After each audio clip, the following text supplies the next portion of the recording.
안녕하세요. 오늘은요, 인공지능, 바로 이 AI가 우리의 건강과 노화를 바라보는 관점을 어떻게 근본적으로 바꾸고 있는지 그 얘기를 좀 해보려고 합니다. 이 문장 어떠세요? 특히 우리 40대, 50대 공감하시는 분들 많을 거예요. 어젯밤이랑 똑같은 나이인데 아침에 본 거울 속 내 모습은 어딘가 낯설고 건강이 더 이상은 그냥 주어지는 게 아니라 이제는 정말 매일 신경 쓰고 풀어야 할 숙제가 된 것 같은 바로 그 순간 말이죠. 사실 이런 생각들, 결국엔 아주 근본적인 질문으로 이어지잖아요. 만약에 인생의 마지막 10년을 아픈 몸으로 병상에서 보내야 한다면 과연 100세까지 사는 게 무슨 의미가 있을까요? 이게 과연 축복일까요? 아니면 어쩌면 재앙에 더 가까운 걸까요? 그런데요, 만약에 AI가 바로 이 질문에 대한 해답을 아예 의학의 판 자체를 뒤집는 방식으로 제시한다면 어떨까요?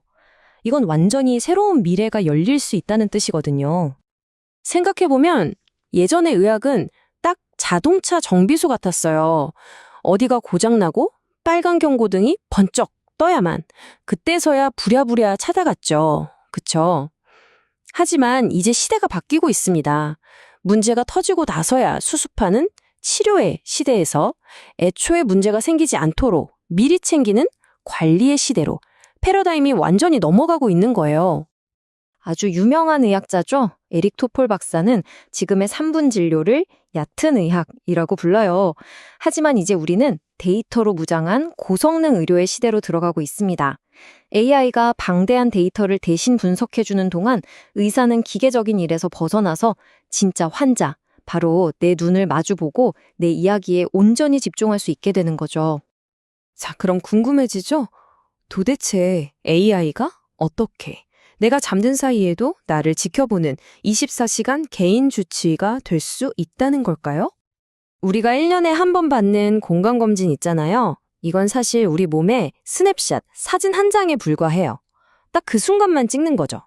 하지만 우리 손목에 있는 이 작은 기기들은요, AI에게 24시간 내내 돌아가는 영화를 실시간으로 보내주는 것과 같아요. 내 몸의 모든 순간이 데이터로 차곡차곡 기록되는 겁니다. 그리고 그 방대한 영화는 바로 이런 아주 구체적인 조언으로 바뀝니다.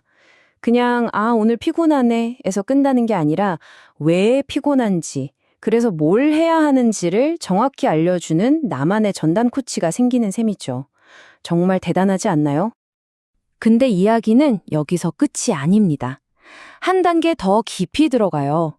AI는요, 걷는 속도가 아주 미세하게 느려졌다거나 목소리 톤이 살짝 달라진 것처럼 우리 스스로는 절대 눈치챌 수 없는 변화들을 잡아냅니다.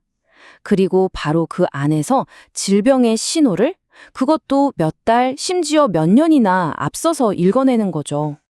여기서 중요한 건 이게 우리를 겁주려는 게 아니라는 점이에요. 오히려 정반대입니다. 질병이라는 큰 파도가 덮치기 전에 미리 방향을 틀 수 있는 골든타임을 우리 손에 쥐어주는 것.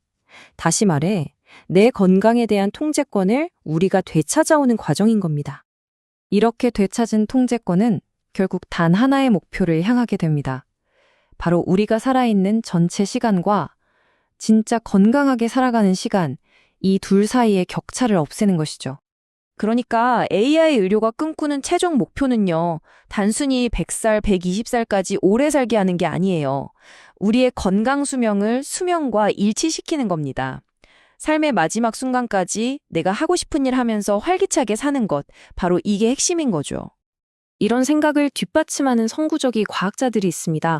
하버드 의대의 데이비드 싱클레어 교수 같은 분들이죠. 이분들은 이제 노화를 피할 수 없는 운명이 아니라고 말해요. 마치 오래된 CD에 흠집이 나서 재생이 잘 안 되는 것처럼 우리 세포 속 정보가 손상되는 현상이라는 거예요. 이 말은 뭘까요? 어쩌면 그 흠집을 고치고 정보를 복구할 수도 있다는 뜻이겠죠? 이게 그냥 SF 영화 같은 소리라고요? 자, 그럼 이 숫자 30개월을 한번 보시죠. 홍콩의 한 바이오 기업, 인실리코 메디슨이 AI로 뭘 해냈는지 보여주는 아주 상징적인 숫자입니다. 이 회사는요, 생성형 AI를 이용해서 한 번 걸리면 사실상 치료가 불가능했던 치명적인 폐 질환에 신약 후보 물질을 찾아냈습니다. 그리고 그걸 임상시험 단계까지 가져가는데 걸린 시간이 믿어지세요? 딱 30개월이었어요. 사람이 했다면 수년, 수천억 원이 들었을 일을 말 그대로 시간과 비용 면에서 압축시켜버린 겁니다. 이런 기술들이 우리에게 약속하는 미래의 모습은 크게 두 가지로 그려볼 수 있습니다. 첫 번째는 초개인화 예방이에요. 내 유전자 정보까지 싹 분석해서 당신에겐 브로콜리가 오유에 안 좋을 수 있으니 피하고 아침 7시에 고강도 인터벌 운동을 하세요.처럼 아주 구체적으로 알려주는 거죠. 그리고 두 번째는 디지털 트윈 기술입니다. 가상세계에 나와 똑같은 아바타를 만드는 거예요. 그래서 새로운 약이나 수술을 실제 내 몸이 아니라 그 쌍둥이에게 먼저 시험해 보는 거죠. 부작용 없이 가장 안전하고 효과적인 방법을 미리 찾아내는 겁니다. 자, 그럼 이렇게 엄청난 기술이 펼쳐질 세상에서 우리의 역할은 뭘까요? 그냥 편안하게 앉아서 AI가 다 해주기만 기다리면 되는 걸까요? 절대 아니죠. AI는 세상에서 가장 똑똑한 내비게이션일 뿐 운전대는 여전히 우리가 잡고 있어야 합니다. 중요한 건 내 건강의 주도권을 기계에 넘기는 게 아니에요. 오히려 데이터를 강력한 무기로 삼아서 내 몸의 경영자, 바로 내 몸의 CEO가 되는 겁니다. 특히 40대, 50대에 접어들어 우리에겐 이제 데이터와 친해지는 새로운 관점이 정말 중요합니다. 첫째, 막연한 감에 의존하는 대신 웨어러블 기기가 보여주는 숫자로 내 몸의 상태를 정확히 파악하는 것. 둘째, 하루하루의 숫자에 일희일비하는 게 아니라 그 숫자들의 큰 흐름, 즉 내 몸이 지금 어느 방향으로 가고 있는지 추세를 읽어내는 것. 그리고 마지막으로 기술에만 의존하는 게 아니라 자연 속에서 걷고 좋은 음식을 먹으며 아날로그적인 균형을 찾는 것. 이 세 가지가 핵심입니다. 그러니 다가올 미래를 두려워할 필요가 전혀 없습니다. 어쩌면 우리는 인류 역사상 처음으로 단지 아프지 않기 위해서가 아니라 더 잘 살기 위해 건강을 적극적으로 관리하는 첫 세대가 될지도 모릅니다. 여러분의 AI 주치의는 잔소리하는 감시자가 아니에요. 이 멋진 여정에서 어쩌면 당신보다 당신 몸을 더 잘 아는 가장 든든하고 믿음직한 파트너가 되어줄 겁니다.